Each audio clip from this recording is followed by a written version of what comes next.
are shockingly bad at giving themselves credit. Holy shit, like they might get a nearly straight A GPA in a brutal major while battling depression, or overcome years of phobia and get behind the wheel again, or write a literal novel, or raise a kid as a single parent with low income, or build new relationships after being burned, or cope with OCD well enough to hold down a job.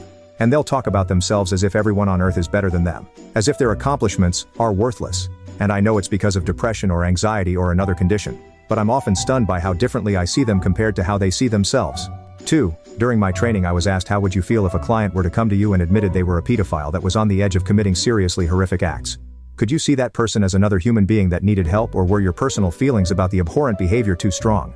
This factor leads some people to not continue my course on to the next level, but it really illustrates the level of non-judgment needed in this field. We all have our own personal feelings, of course, but these get talked about in supervision. 3. I quit my last therapist because I made him cry uncontrollably. He tried not to, but he just couldn't hold it back. I felt guilty and won't see him anymore. I think he may have lost a child before. I described watching my aunt grieve over her son's body.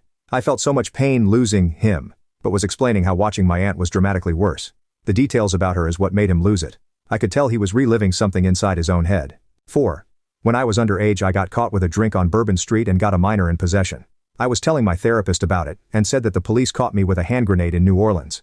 He didn't realize that a hand grenade was a type of drink, and it was funny to watch him try to process that his patient might have just casually told him that he had been caught with a fragmentation grenade.